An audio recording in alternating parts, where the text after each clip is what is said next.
नमस्कार दोस्तों, आज मैं आपको धर्मराज जी की कृपा की 5 कहानी सुनाने जा रही हूँ। प्रेम से बोलिए धर्मराज जी की जय हो।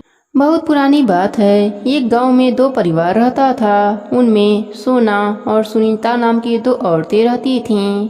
उनका रिश्ता देवरानी जेठानी का था। सोना सीधी सादी और शांत स्वभाव की थी और सुनीता गुस्से वाली थी। सुनीता को गुस्सा आता तो अच्छा बुरा नहीं देखती, कुछ भी कर देती थी। उसे सब लोग समझाते कि सुनीता अपना व्यवहार बदलो, अपना कर्म सुधारो, नहीं तो तुम्हें बहुत परेशानी होगी।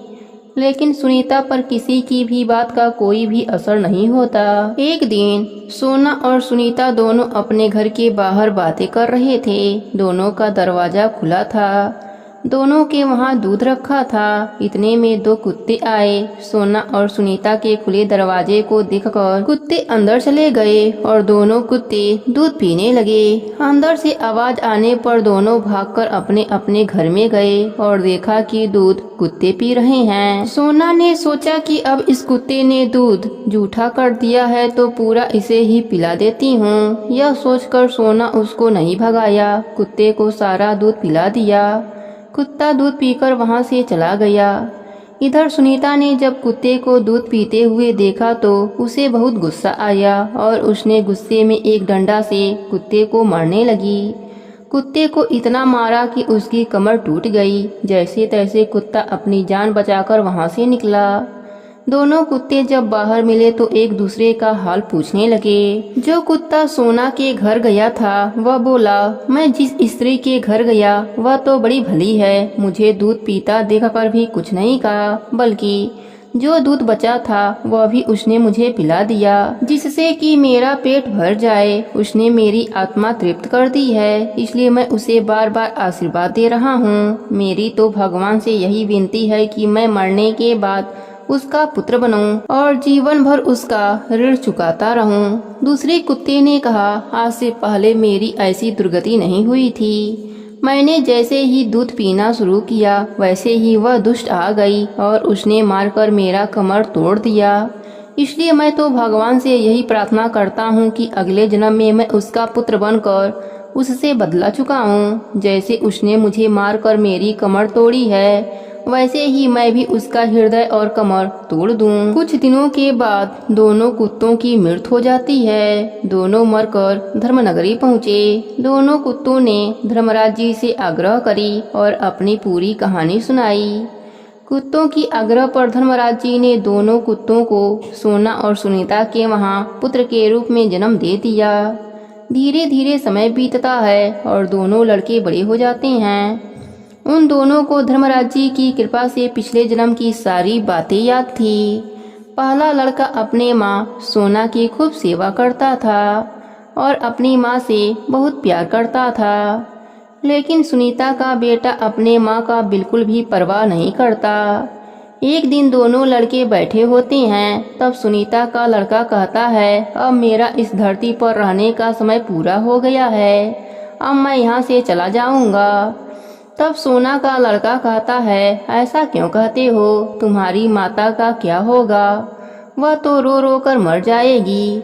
तब वह लड़का कहता है, उसने मेरे बारे में नहीं सोचा और मेरी कमर तोड़ दिया, मैं तो उसी का बदला लेने आया हूँ। जब उसका जवान लड़का मरेगा तब उसकी कमर भी अपने आप ही टूट जाएगी। फिर कुछ दिनों के बाद सुनीता के लड़के की मृत्यु हो जाती है। बुढ़ापे में जवान बेटे की मृत्यु से सुनीता टूट चुकी थी। अब दिन रात सुनीता रोती रहती थी और बस यही कहती रहती थी कि धर्मराज जी ने मुझे किस बात की सजा दिया है। बुढ़ापे में मेरा बेटा छीनकर मेरी कमर तोड़ दिया है। सोना का लड़का सुनीता को दुखी देखता है तो उसे बहुत बुरा लगता है। एक दिन सोना का लड़का सुनीता के पास गया और उसने सुनीता से कहा, रो मत चाची, यह तो तुम्हारे ही कर्मों की सजा है। तब सुनीता ने कहा, मेरे कर्मों की, लेकिन मैंने ऐसा क्या किया है जो मुझे इतनी बड़ी सजा मिली। तब उस लड़के ने बताया, मैं और तुम्हारा लड़का पिछले जन्म में कुत्ते थे। एक दिन हमने आप दोनों के घर में घुस गए और हम दोनों रखा हुआ दूध पीने लगे। मेरी माँ तो मुझे पूरा दूध पिला दिया, इसलिए मैं उनका सेवा कर रहा हूँ और जीवन भर उनकी सेवा करता रहूँगा। लेकिन तुमने दूध के लिए उस कुत्ते को डंडे से खूब मारा, उसकी कमर तोड़ दिया। उसी कर्म की सजा देने के लिए धर्मराज जी ने उस कुत्ते को तुम्हारे पुत्र के रूप में भेजा था और जवान होने पर उसकी मृत्यु हो गई और तुम्हारी कमर भी टूट गई। अब जीवन भर तुम्हें इसी दुख के साथ जीना पड़ेगा। यह सब बातें सुनकर सुनीता बहुत दुखी हुई और उसे अपने किए पर बहुत ही पछतावा हुआ। उसने मन ही मन उस कुत्ते से माफी मांगी और प्रण किया कि वह कभी भी किसी भी बेजुबान को नहीं मारेगी। तो इस तरह धर्मराज जी ने सुनीता को कर्मों की सजा दी। जाने अनजाने पापों से छुटकारा पाने के लिए धर्मराज जी का नित्य नियम जरूर निभाना चाहिए। प्रेम से बोलिए धर्मराज जी की जय हो। बहुत पुरानी बात है। एक गांव में एक परिवार रहता था। उस परिवार में माँ, बेटे और बहू रहती थी। बहू बहुत ही सीधी साधी और शांत स्वभाव की थी, पर सास बहुत ही झगड़ालू और घमंडी थी। वह अपने बहू के साथ बहुत अत्याचार करती थी, उससे घर का सारा काम करवाती थी और उसे खाने के लिए एक सूखी रोटी दे देती थी। उसके पति को यह सब पता नहीं था। वह सुबह होते ही खेत में चला जाता था और बहू सुबह होते ही काम में लग जाती थी।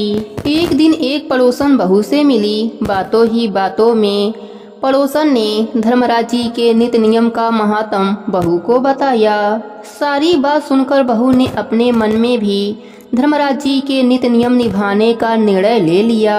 शाम को धर्मराज जी के नित्य नियम की बात अपने सास को बताई। तब सास बोली, कोई जरूरत नहीं है कोई भी नित्य नियम निभाने की, घर का काम करो। बहू चुप हो गई। अगले दिन बहू जल्दी उठकर नदी पर स्नान करने चली गई। वहीं एक घड़ा में पानी भरा और वहीं धर्मराज जी के मंदिर में बैठकर धर्मराज जी की कथा कहानी सुनी। बहू 1.25 महीने धर्मराज जी के कथा कहानी करने का निर्णय ले लिया। सास के जागने से पहले बहू घर आ जाती थी। यही सिलसिला रोज का था। किसी तरह 15 दिन बीता और एक दिन सास जल्दी उठ गई। उसने देखा घर में बहू नहीं है। वह समझ गई कि जरूर बहू धर्मराज जी के मंदिर में नित्य नियम निभाने गई है। बहू के वापस आने पर उसने बहू से कुछ भी नहीं कहा। सास सोच रही थी कि बहू का नित्य नियम कैसे छुड़ाया जाए। अगले दिन सास ने उसका मटका बदल दिया। पक्के मटके की जगह कच्ची मिट्टी की मटका रख दिया। सुबह अंधेरे में बहू कच्ची मिट्टी का मटका लेकर नदी पर गई। बहू ने स्नान किया। फिर उसने मटके में जल भरने के लिए जैसे ही मटका नदी में डुबोया, मटका गल गया और सारी मिट्टी बह गई। बहू यह सब देखकर रोने लगी। वह धर्मराज जी के पास आकर रोने लगी और रोते रोते बोली, हे धर्मराज जी, मेरा नियम टूट गया, मुझे क्षमा कर दीजिएगा। तभी धर्मराज जी प्रकट होकर बोले, तुमने आज जल के स्थान पर अपने आंसुओं से मुझे नहलाया है, तुम्हारा नेम पूरा हो गया। तब बहू ने कहा, हे प्रभु, मैं कल कैसे जल लेकर आऊंगी, मैं आपको कैसे नहलवाऊंगी। यदि मेरी सास को पता चल गया कि मैंने मटका नदी में बहा दिया तो वह बहुत गुस्सा होंगी। तब धर्मराज जी ने उसे सोने का एक मटका दिया, जिसे लेकर बहू खुशी खुशी घर आ गई। सास के पूछने पर उसने सारी बात बता दी। सास बहुत खुश हुई। उसने अपनी बहू से कहा, सोने के मटके में यदि जल लेकर जाओगी तो गांव वाले इसे छीन लेंगे। तू कल फिर से जाकर धर्मराज जी से रोकर दूसरा मटका मांग लेना।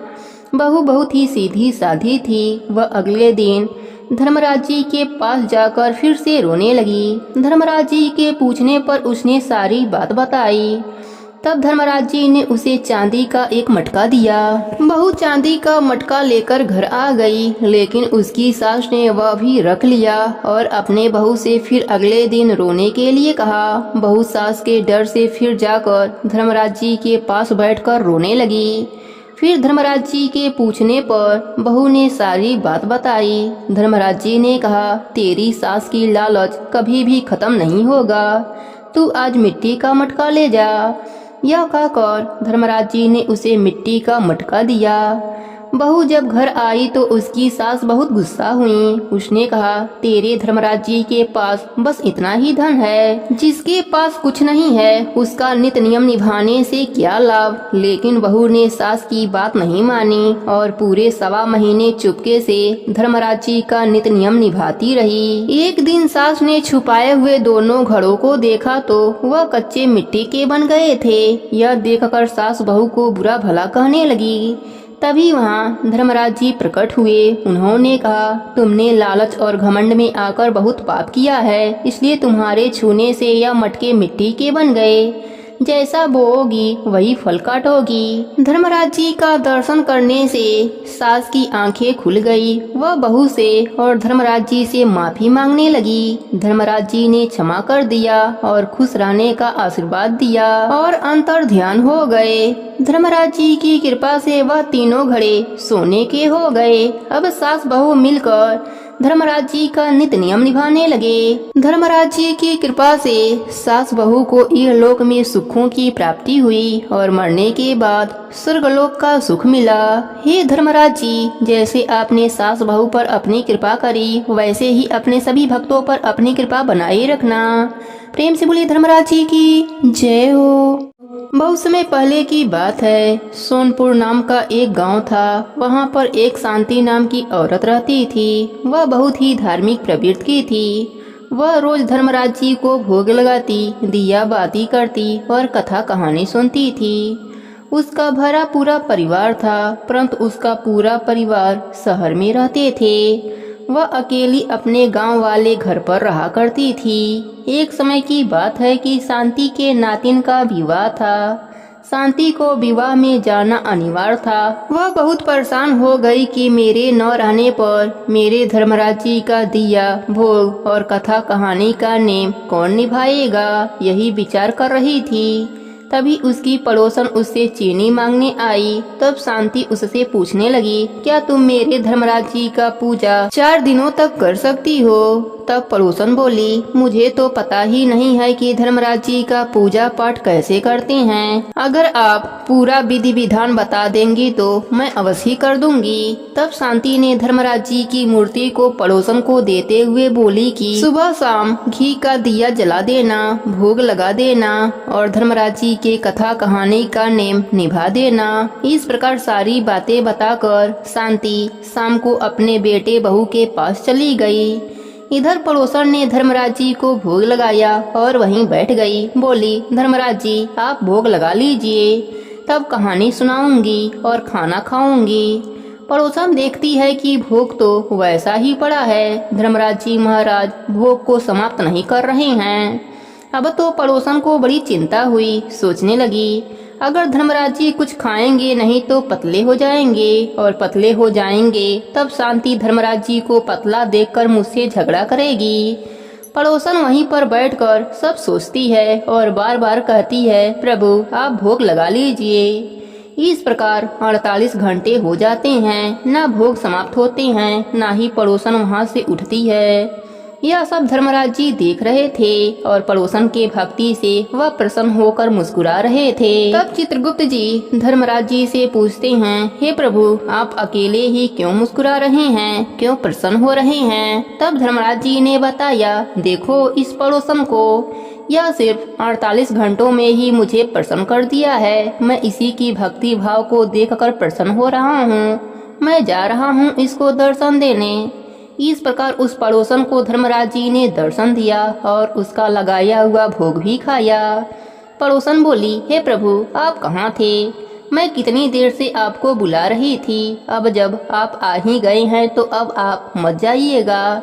मैं आपकी पूजा पाठ और कथा कहानी कहती हूँ। पड़ोसन शाम को भी प्रभु की पूजा पाठ करी, फिर अगले सुबह को भी प्रभु की पूजा पाठ करी। धर्मराज जी बोले पड़ोसन से, मुझे यमलोक में कुछ काम है, अगर तुम कहो तो मैं जाऊं। पड़ोसन बोली, हाँ प्रभु आप अवश्य जाइए, मगर शाम तक आप आ जाइएगा, क्योंकि मुझे आपको भोग लगाना है और दीप भी जलाना है। धर्मराज जी यमलोक को चले गए। उसी दिन दोपहर में शांति देवी भी आ गई। घर आते ही वह पड़ोसन के घर गई और बोली, सुनो मेरे धर्मराज जी की मूर्ति मुझे दे दो, मुझे कई दिन हो गए हैं, मैंने दर्शन नहीं किया।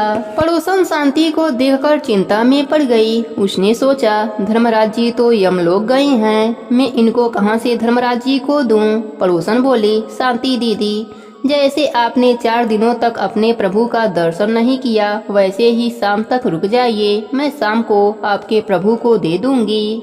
यह बात सुनकर शांति को बड़ा ही गुस्सा आया। वह बोली, शाम को नहीं, हमें तो अभी चाहिए अपने प्रभु को। शांति वहीं पर अड़कर बैठ गई। फिर पड़ोसन ने शांति को सारी बात बताई, पर शांति देवी को उसकी बात पर विश्वास नहीं हुआ। वह बोली, मैं कई वर्षों से धर्मराज जी की पूजा पाठ कर रही हूँ, वह कभी मुझे तो दर्शन दिए नहीं और तुम सिर्फ 4 दिनों में ही दर्शन पा गई, यह कैसे हो सकता है, तुम झूठ बोल रही हो। पड़ोसन बोली, आप मेरे बात पर विश्वास कीजिए और शाम तक का इंतजार कीजिए, प्रभु अवश्य ही आएंगे। शाम हुआ, धर्मराज जी महाराज जी आए। पड़ोसन बोली, प्रभु आप आ गए, अगर आप मुझ पर थोड़ा भी प्रसन्न हैं तो आप कृपा करके शांति दीदी को भी दर्शन दीजिए। तब धर्मराज जी ने शांति को भी दर्शन दिया और दोनों को अपने साथ स्वर्गलोक ले गए। वह दोनों बुढ़िया स्वर्गलोक के सुखों को भोगने लगी। हे धर्मराज जी, जैसे आपने दोनों बुढ़ियों पर अपनी कृपा करी, वैसे ही अपने सभी भक्तों पर अपनी कृपा बनाए रखना, सबको स्वर्गलोक का सुख देना। कहानी अधूरी हो तो पूरी करना, पूरी हो तो मान रखना। प्रेम से बोलिए धर्मराज जी की जय हो। एक गांव था, वहां पर एक संपन्न परिवार रहता था। उस परिवार में रीमा नाम की एक लड़की रहती थी। उसके पिता का नाम चंद्रिका था। रीमा का जन्म से ही नाक न था। इस बात को लेकर उसके परिवार के सभी लोग बहुत चिंतित रहते थे। इसी कारण से रीमा घर से बाहर नहीं निकलती थी। रीमा शरीर से बहुत ही सुंदर थी। धीरे धीरे रीमा 16 वर्ष की हो गई। अब चंद्रिका रीमा की शादी को लेकर बहुत परेशान रहते थे। एक दिन एक शादी मिली। लड़के के पिता का शर्त था कि हमें 6 लाख दहेज चाहिए, लड़की कैसे भी हो चलेगी। चंद्रिका सारी बात सुनने के बाद घर आकर अपने बीबी को सारी बात बताई। वह भी मान गई। रीमा की शादी तय हो गई। लड़के वाले रीमा को देखने आए। रीमा घूंघट कर रखी थी। लड़का बहुत ही सुंदर था। उसने कहा कि मैं लड़की का मुंह देखूंगा तभी इससे विवाह करूंगा, पर लड़के के पिता ने मना कर दिया। कहा कि तुम ऊपर से ही देख लो, मुंह देखने से क्या होगा, जब ऊपर से सब ठीक है तो मुंह भी ठीक ही होगा। रीमा के पति का नाम राहुल था। अब तो दोनों की शादी भी हो गई, पर राहुल को रीमा का मुंह देखने को नहीं मिला। धीरे धीरे उसकी शादी को 6 महीने हो गए। रीमा घर का पूरा काम बखूबी अच्छे से करती थी। घर के पूरे लोगों का खूब ख्याल रखती थी, पर किसी ने भी रीमा का मुंह नहीं देख पाया था।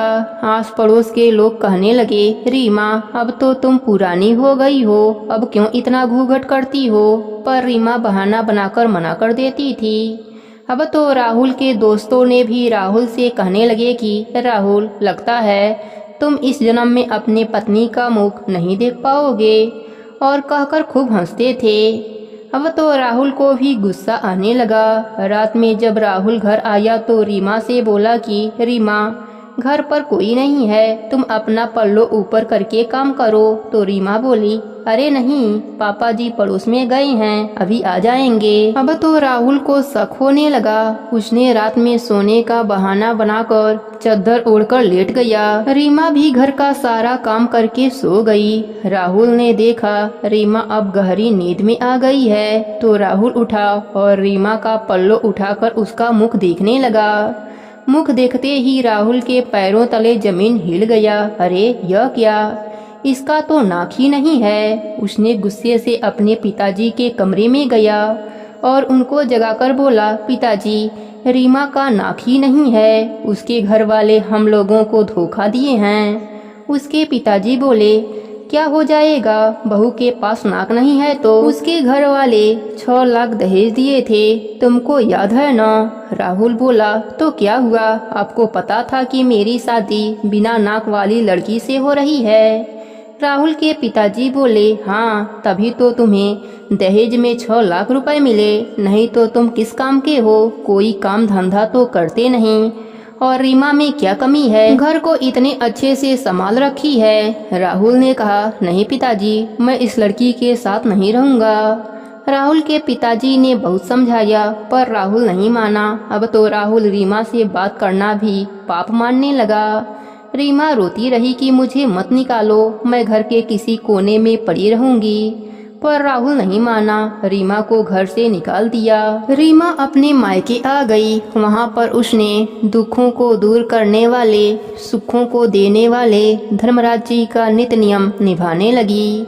धर्मराज जी अपने भक्तों पर सदा ही कृपा बरसाते हैं। धर्मराज जी के कोप से अभी रीमा को गए 2 महीने बीते थे कि पूरे पृथ्वी पर महामारी आ गई। यह बीमारी नाक से सांस लेने वालों में फैल रही थी। धीरे धीरे राहुल के गांव में भी यह बीमारी फैल गई। सभी इस महामारी के चपेट में आ गए, पर रीमा को यह बीमारी नहीं हुई क्योंकि उसके पास तो नाक ही न था।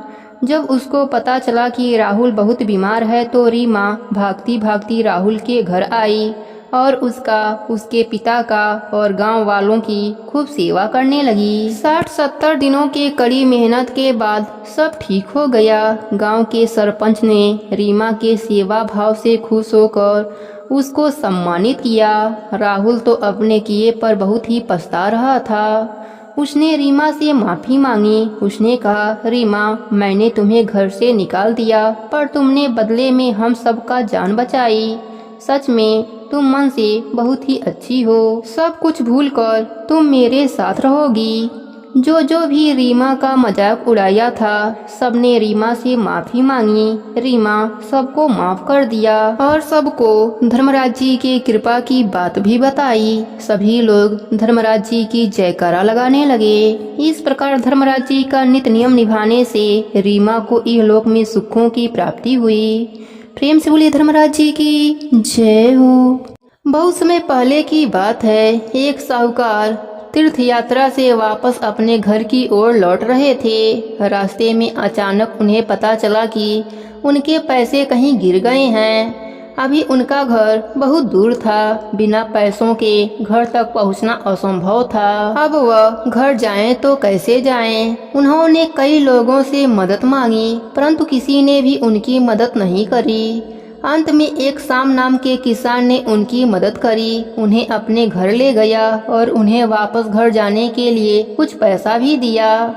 वह साहूकार शाम से बोले कि अपने घर जाते ही वह उसके सारे पैसे सूद समेत वापस लौटा देंगे। अब वह साहूकार अपने घर की ओर रवाना हो गए। इस बात को काफी समय हो गया। अब शाम भी उन पैसों को भूल गया था और वह साहूकार भी पैसा नहीं लौटाया था। एक दिन शाम अपने खेत जोतने के लिए एक जोड़ी बैल खरीद कर लाया। उन बैलों को लाते ही शाम के घर में खुशहाली छा गई। वह बैलों से अपने खेत जोतता और उसके खेतों में बहुत अच्छी फसल होने लगी। लेकिन यह खुशहाली बहुत समय तक नहीं चली।